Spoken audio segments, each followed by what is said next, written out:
You are listening to Gone but Never Forgotten. Our topics can include, but are not limited to, murder, sexual assault, graphic and gruesome details, and more. These topics are adult in nature and are not meant for everyone. Listener discretion is advised. Between June 25th, 2007 and August of 2014, Elizabeth Wettlaufer would commit crimes against numerous people as she worked in Southwestern Ontario as a nurse within long-term care homes. She would have a position that enabled her access to many medications and many patients, and she used that power and responsibility to rack up a list of crimes that would lead to her eventually pleading guilty to 8 counts of first-degree murder, 4 counts of attempted murder, and 2 counts of aggravated assault. Who were the people that she treated with complete and utter disregard? Who were the victims of one of the worst serial killers in Canadian history? This week, we will tell you their stories to the best of our ability. Hello, and welcome to episode 46 of Gone But Never Forgotten, the victims of serial killer Elizabeth Wettlaufer.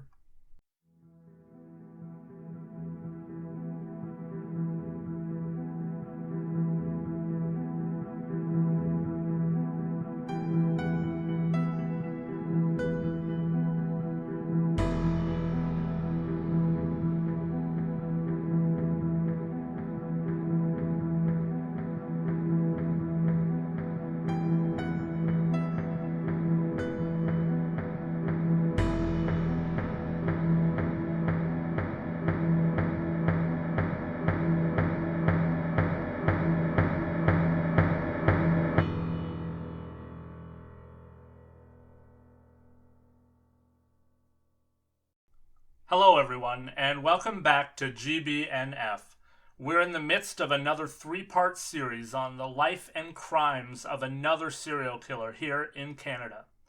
Last week we shared the story of Elizabeth's family and home life, her struggles, and the life that she lived before she admitted at CAMH in Toronto that she had done some incredibly horrible things. As much as you can see patterns and such after the fact, I don't think that it can be said enough that there are no reasons that it is okay to take your life out on others. I've said at times in the past that I can understand and even empathize at times with these killers, and this is no different. She had a hard life, but there are ways to deal with that, and there are certainly ways that you don't deal with those things. Elizabeth, and those around her for that matter, are the perfect example of what not to do. But this week, we're going to completely pivot and tell you the stories of the only people that matter in this story at the end of the day. The people who were assaulted and killed for reasons that are unbelievable. This week, we talk about the lives that were taken and the lives that she attempted to take. So, sit back and listen to the lovely people who were taken away or hurt by a woman who believed that she was doing the work of God.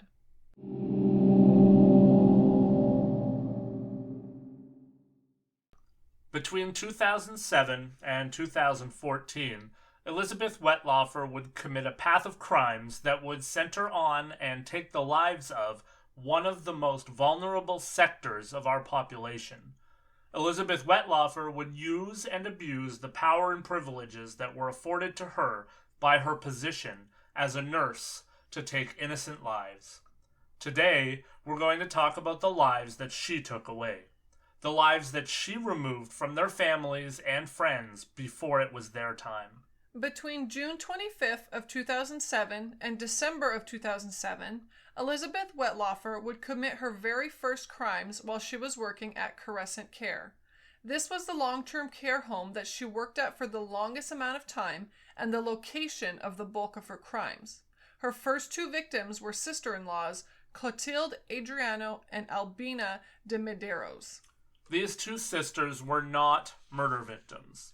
It seems with the benefit of hindsight that perhaps this was Elizabeth's first dip into experimenting with the murder weapon that she would use across all of these cases. We haven't talked about it yet in the first episode. The murder weapon was insulin. As a diabetic, I will just give you a quick rundown on insulin if you are not really aware. Insulin is a hormone that lowers the level of glucose, which is a type of sugar, in the blood. It's made within the pancreas, and it's released into the bloodstream when the glucose levels go up. Generally, this happens after eating or drinking. Insulin then helps glucose to enter the cells of our bodies where it's used for energy or stored for use in the future. Insulin is naturally produced in the body. However, for diabetics like myself, we need to inject insulin daily because our bodies do not produce enough. That is where insulin comes in. Thank you, Dr. Ryan. Elizabeth would have had access to limitless amounts of insulin as a nurse within Crescent Care. Back to the sisters, though. Elizabeth dosed the sisters with insulin. The doses that she gave to the sisters were not fatal, thankfully, and when police investigated both women in connection with Wettlaufer, they did not attribute their eventual deaths to her. Elizabeth Wettlaufer would end up being charged and convicted of 2 counts of aggravated assaults for her assaults on these 2 women. In the agreed statement of facts for these 2 cases, she said that she would apply force to each woman by injecting them with insulin. She also agreed that she was aware that she was administering insulin to both women for no real or perceived medical purpose, nor was she doing so on doctor's orders. She was aware that she did not have the consent of either woman or their power of attorney's consent. She also agreed that she knew she was putting their lives at stake by injecting them with insulin and that an overdose of insulin could be fatal. Let's touch one more time on insulin. Since you know what it feels like to have a sugar low and you understand that all firsthand, why don't you explain to the listeners what that's like, even if it's not a fatal dose? It's that time in the show where I'm going to get personal again, huh? So, when you give yourself insulin, from time to time your body digests food slower or whatever, and you can have a sugar low. That's when your glucose levels dip below what is considered to be the normal range. For most people, that's between about 4 and 7, depending on who you ask. And when you go lower than that 4 and really start to dip, it's one of the most awful things that you can ever experience. You start to get the spins, you start to sweat profusely, you feel faint, and then the lower that you go, the worse it can get. You can certainly pass out, your brain stops working properly, and you can certainly even die. When I start to feel myself dip, I personally become ravenous. I start to eat and drink anything that I can with sugar to get my levels up quickly because it really is an awful feeling. As someone who's had a few concussions and one really severe one, I will say that the awfulness of a concussion, while longer and more drawn out, the actual feeling itself pales in comparison to a really bad sugar low. So you can understand what these women must have gone through. They had no idea that they were being given insulin at that time, and they quite possibly felt some of those things that Lance just discussed. That's just awful. As kind of a story to lift the mood for a moment, but that I think is relevant, I had a friend tell me a story of a time that he took cookies from his wife's purse and ate them, not knowing that he had taken pot edible cookies, cookies that were laced with marijuana. Well, when he got high, it was the first time in his life that he had ever had marijuana in any way. He called 911.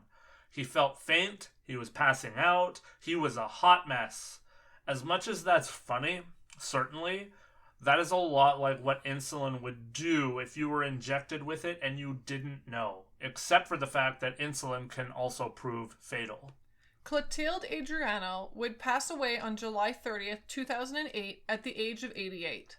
She was born on October 25th, 1920, and she lived in the Woodstock area of Ontario.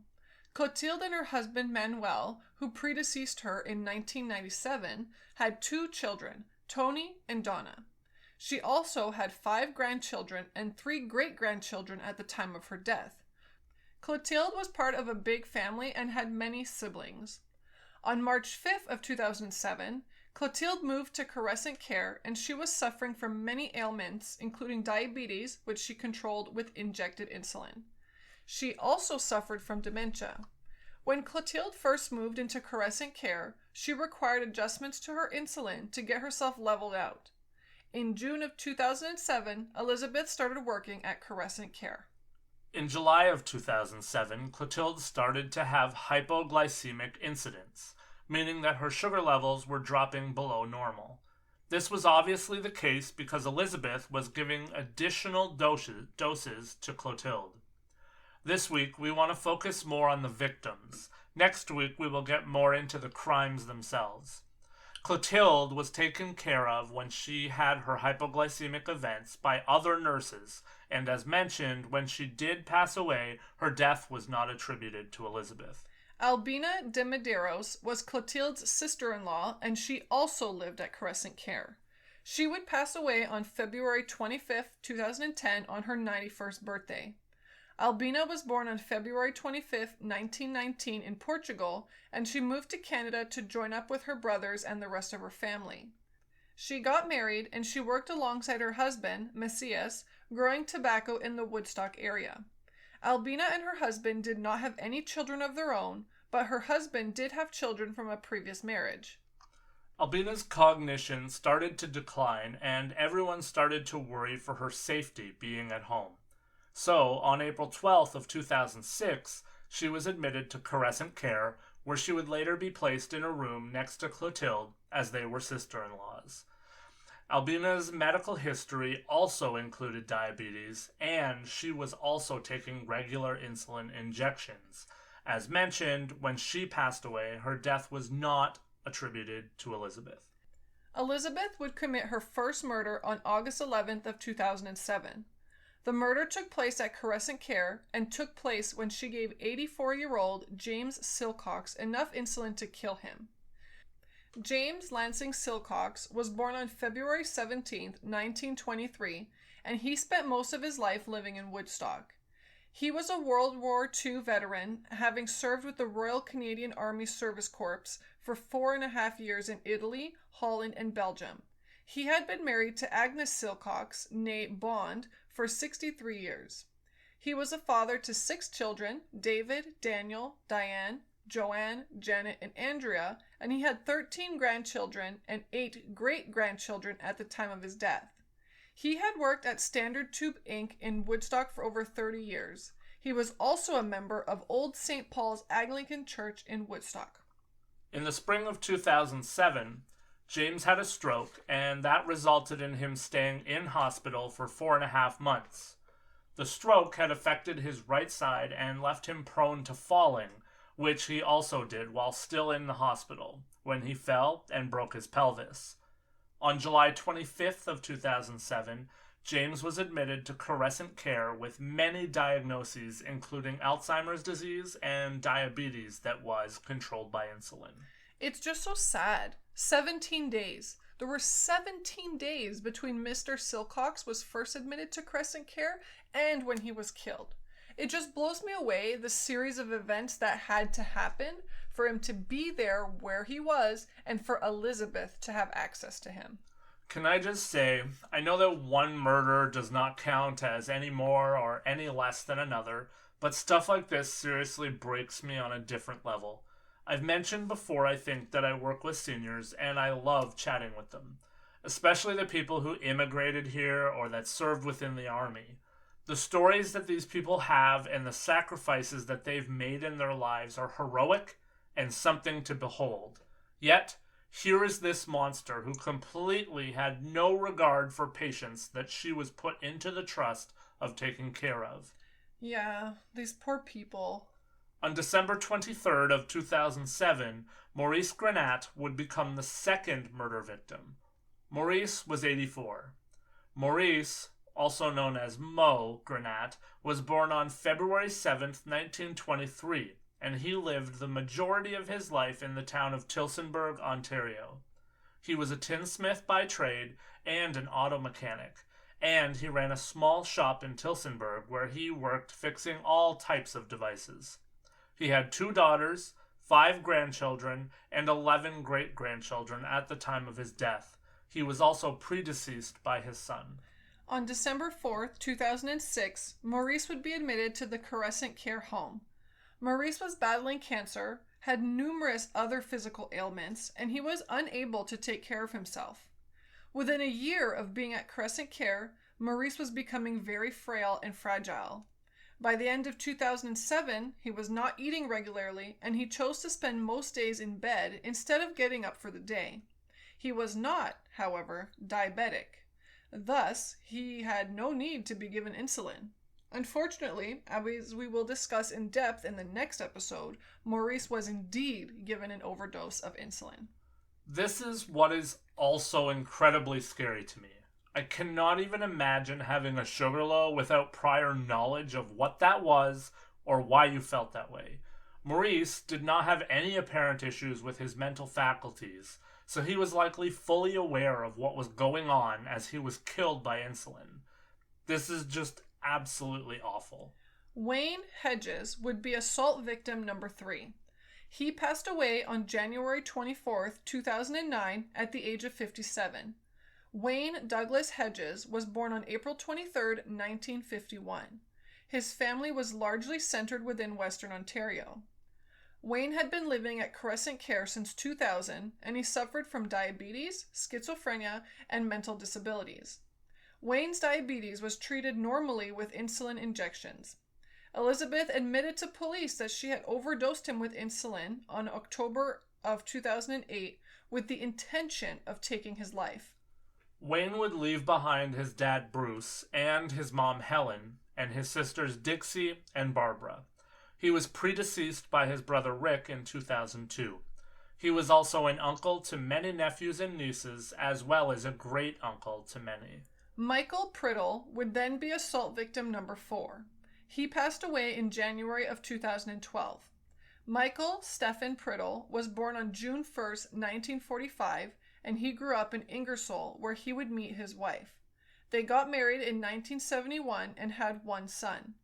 Wayne was a butcher by trade, and he worked until his diagnosis with Huntington's disease, which is an inherited brain disorder that causes parts of your brain to die. Michael was also a massive hockey fan. His Huntington's would lead him to needing 24-hour care, and as such he was moved to Crescent Care on October 20th of 2006. Michael was suffering a great deal. He was unable to voice the presence of pain because of his illness, and he was placed on a pain management regime to make his life as livable as possible. He was a high risk for injuries and falls, and as such, staff needed to check on him every half hour. He was not, however, diabetic. Elizabeth confessed, though, in 2008 or 2009 to giving Michael insulin with the intention of ending his life. I don't understand how there were not red flags aplenty here. This is the second patient now who didn't even need insulin, and yet, as we talked in part 1, the only reason that Elizabeth was caught was because she admitted to her crimes. There has to be better checks and balances than this when we're talking about long-term care, doesn't there? Well, now you can understand why this was a major issue in Canada before COVID, and certainly an even worse issue here since COVID. The way that we care for our elderly is incredibly problematic in so many ways. Murder victim number 3 was Gladys Millard. Gladys would be murdered on October 14th, 2011 at the age of 88. Gladys Jean Millard, née Smith, was born on October 11th, 1924 in New Glasgow, Nova Scotia, and then she and her husband, Henry H. Millard, who predeceased her, settled in Woodstock. She was the mother of 2 children, Stanley and Sandy, and was a grandmother to 4 and a great-grandmother to 5 at the time of her death. Gladys was very active within her church, Knox Presbyterian Church in Woodstock, and she was also a member of numerous charities and service clubs. Gladys would be admitted to Crescent Care on September 11th of 2006 with diagnoses of Alzheimer's disease and other conditions. She was not a diabetic and she had no medical need for insulin. So, She would again be a non-diabetic who was administered insulin, and that would be her eventual cause of death. Julie, I can sense your anger rising a bit beside me, so I can only assume that our listeners are feeling the same way. We will go through the reasons that this flew under the radar and go through the ways that Elizabeth eluded scrutiny. But for now, I get it. This is bloody sad. These people were all killed and assaulted by the same woman in the same way, and nobody recognized a thing. I'm truly beside myself right now. But I get it. Today does need to be about these poor souls who were supposed to be in her care and instead were attacked and murdered. Murder victim number 4 was Helen Matheson. Helen Matheson became the victim of murder on October 27th of 2011 at the age of 95. Helen Muriel Matheson was born on June 4th, 1916, and she settled in the village of Innerkip. Her husband, Carl Leroy Matheson, predeceased her in 1998. They had 2 sons, John and Neil, and also had numerous grandchildren and great-grandchildren. She had also been active within her church, Innerkip United Church, for many years. Helen was admitted to Crescent Care on January 20th, 2010 from the adjoining Crescent Care retirement home at the age of 93. Her diagnosis included dementia, but again did not include diabetes. Helen also had no need for insulin. The 5th murder victim was Mary Zarowinski. Mary was murdered in November of 2011 when a lethal dose of insulin was injected. Mary was 96. Mary was born on April 17, 1915, and she spent most of her youth in Sudbury. She'd worked as a waitress, was married, and had 4 sons. Her husband and 3 of her sons predeceased her.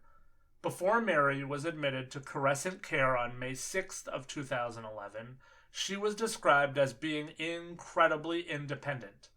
Mary was diagnosed with a number of medical conditions, including dementia, but she was not diabetic.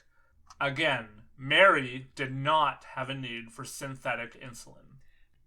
Helen Young would be the 6th murder victim. She was fatally dosed with insulin on July 14th of 2013. Helen was 90 years old. Helen Whitelaw Marshall Young was born on June 29, 1923 in Scotland. She served in World War II within the Royal Air Force in several locations, including Wick, Scotland, and London, England. The Air Force was also where she met her husband, Peter, better known as Sandy Young. Helen and Sandy moved to Canada in 1949, with Helen moving to Canada as a war bride. The 2 lived in Calgary before settling in Southern Ontario in the 1960s and finally Woodstock in 1971. Helen was predeceased by her husband in 1988, and they had no children. Helen was always outspoken, and she loved animals and she loved to travel.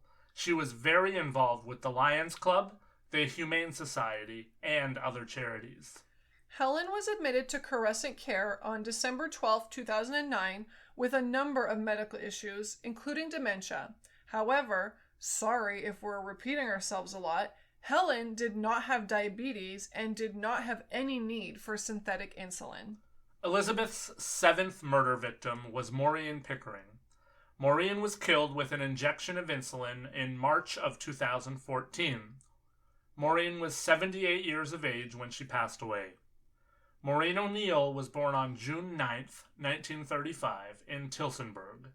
She would then live with her husband, Hubert Pickering, in the Greater Toronto area in the 1980s before settling back in the Tillsonburg area. Hubert and Maureen did not have any children together. Before her husband passed away, Maureen especially liked to vacation in Florida. Maureen would be admitted to Crescent Care from Tillsonburg Hospital on September 9, 2013. Maureen had been diagnosed with dementia and Alzheimer's disease, but not diabetes.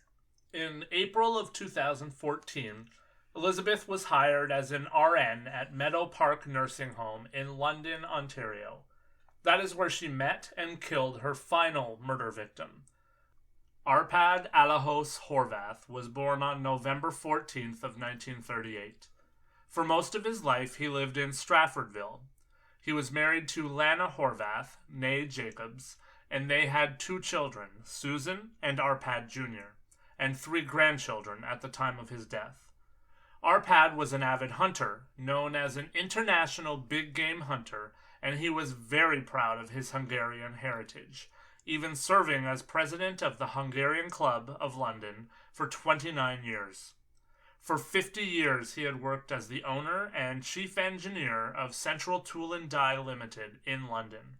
Arpad was admitted into Meadow Park on August 29, 2013, and he suffered from a number of medical conditions, including dementia and diabetes. On August 31st, 2014, Arpad would pass away, just 1 year after he arrived at Meadow Park. As we said, Arpad would be the last person that we know of that Elizabeth had murdered, but there were still a couple more victims of abuse that would come after the death of Arpad. The 5th victim of assault by Elizabeth Wettlaufer was Sandra Tower. On October 1st of 2014, Elizabeth resigned from her position at Meadow Park to get help with her drug and alcohol issues. She did admit to police that she was even stealing medication from Meadow Park as a part of her struggles. In January of 2015, Elizabeth started to work for Lifeguard Home Care, which was based in Brantford, Ontario. Lifeguard is an assisted living company that offers nursing assistance and services within the homes of their patients. Lifeguard also looked after sending personal support workers and registered nurses to long-term care facilities in the area. Elizabeth would work with residents in their homes as well as within those homes. One of those homes was Telford Place Long-Term Care Facility in Paris. Telford Place is where Elizabeth came into contact with Sandra Tower.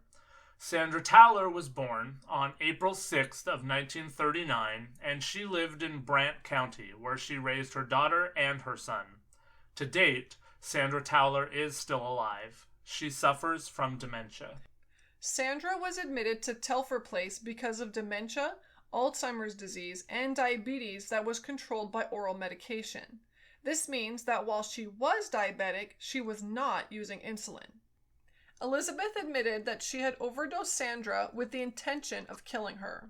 Finally, we reach the end of the awful, tedious, and heartbreaking list of men and women. The last person that was assaulted by Elizabeth was Beverly Bertram. St. Elizabeth is the biggest healthcare provider in Ontario. They have more than 8,000 staff, and they deliver approximately 5 million healthcare visits annually. St. Elizabeth, again, helped patients at home and in nursing homes as well. Elizabeth was offered employment with St. Elizabeth Healthcare in July 2016. She aided patients in their home within Oxford County. This is where and how Beverly and Elizabeth met. Beverly is still alive today. Elizabeth admits to injecting Beverly with insulin with the intention of ending her life.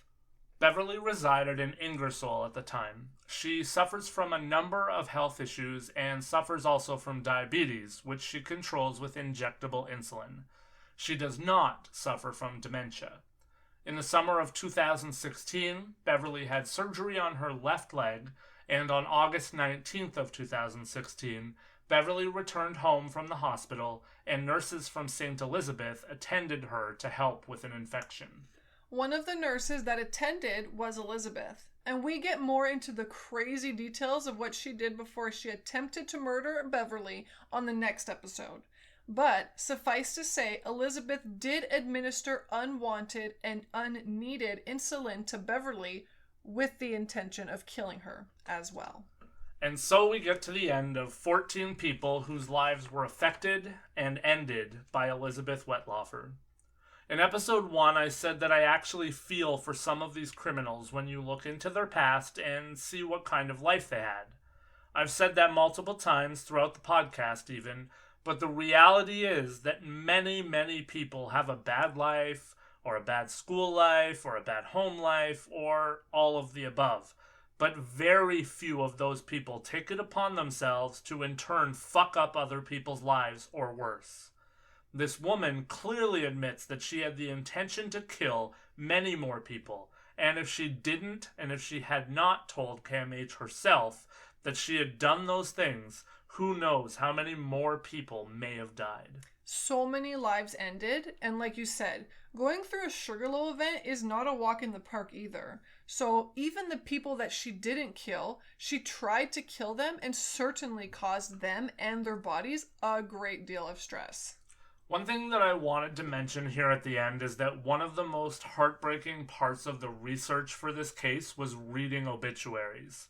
I wanted to do justice where I could to the families and to the deceased, but what is sad is that you really have to sit back and think about dates here.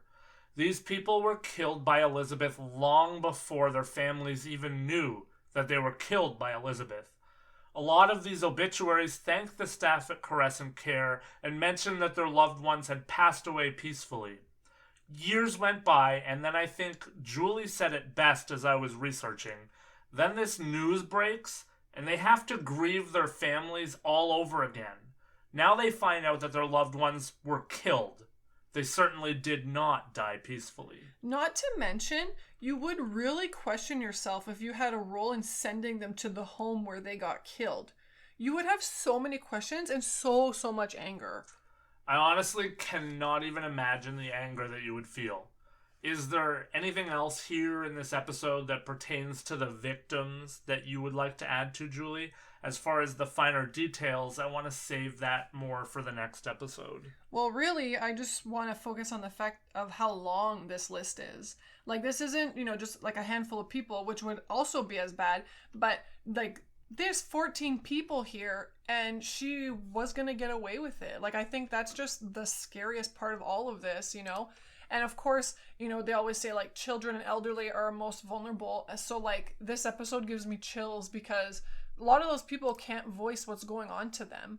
And especially these people here with dementia and all these other things going on, it's really sad. And I think the gravity of everything is really enhanced when you realize that there's 14 people on this list that we know about. Yep. So it's just really sad, and I can't even imagine what the family is going through or went through. And also, I know what it's like when you have a Sugarloaf as a bystander. It's really scary. So I just, as a third party or whatever you want to call it, I feel extremely sad for everybody. Yeah, it's certainly true. I mean, I kind of alluded to it at the end of the first episode in this series, but like, insulin really is like a silent killer, I mean, and, like you alluded to, you've seen me go through these Sugarloaves, like, it's awful to go through, let alone, like, I can't imagine being a non-diabetic who didn't have a sit down with a doctor and didn't have a clue what a Sugarloaf is, let alone what it feels like, and then all of a sudden you're having this, and it seems like a severe anxiety attack. And like, these poor people, the ones that passed away, the ones that were assaulted, everyone that Elizabeth did this to, like, they did not die or peacefully, or they did not go through a peaceful experience. That much is for sure. Well, and a lot of people, as they get older, they don't want to go into nursing homes. Like, that's already taking away their independence and their way of life and the way of thinking that they do. So it's almost like you have to convince them that it's a good place for them, and, that it's a loving and caring home, like a home away from home kind of. And then something like this happens, and like, you just question everything. Like, these things like this are exactly why people don't want to go there. Yep. So when you hear about this stuff, like, how can anyone send someone there? It's so hard, like, I don't even know what to think, because I'm just like, a nurse did this to someone. Well, and that's really, at the end of the day, like, I think that's where we'll leave it, or we're going to get too much into next Elizabeth. episode. And Elizabeth, and I don't want to. No. But, like, I will say, just to echo your sentiment, it's 100% true. I mean, I have experiences in my family of grandparents that were inside long-term care homes, and obviously they didn't go through anything to this extreme, but there is mistreatment that goes on, and it's really unfortunate. I mean, I alluded to it before. I mean, the two segments of society that are the most vulnerable are our children and our seniors. Mm-hmm. And the unfortunate thing is that there are just like every job, there are people that take this oath to take care of people and will take advantage of the situation. And it is sad because, like I said, I mean, at my work, I get to talk to a lot of seniors who have been through things that I can't fathom or would have no idea what it was like. And I love listening to them. Like, they are a valuable resource and a resource that, is going away on its own. We certainly don't need people like this ending their lives even sooner. Absolutely. And at the end of the day, like, they're still a human being, and it's nobody's right to take away their life in any way, Yep. So I think if something seems off or whatever, when someone passes away in your family, especially a nursing home, like, do the research, look into it, get an investigation going, because you never know, right? Like, if one of these people would have said, like, hey, like, why was their sugar low when they died? Maybe they could have looked into that and maybe saved the grief for future people, or answered more questions for people that were affected in the past. So I don't know, but I just think this one's really, really sad.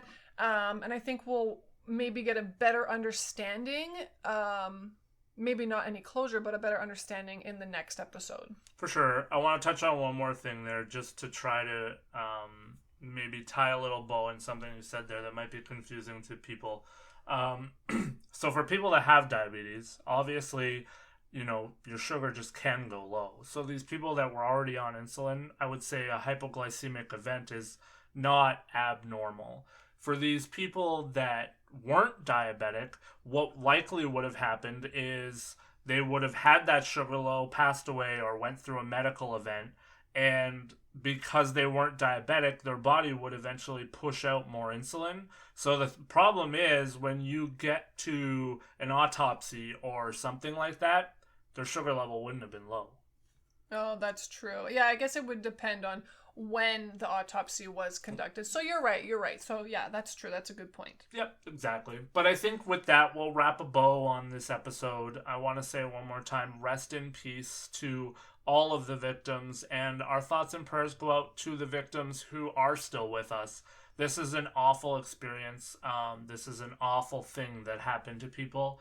And, we'll get more into Elizabeth and her mindset next episode. I do want to wrap up the show by reminding you, if you're listening and you have a cool story that's happened in your life, reach out to us. We have this hashtag Be Better movement going on. Julie loves it. Julie loves hearing the stories. So reach out to us on Facebook, on Twitter, on Instagram, on TikTok, in email. If it's a social media, we have it. So reach out to us. Let's have a chat. Share your stories. Talk to us about whatever you want to talk about.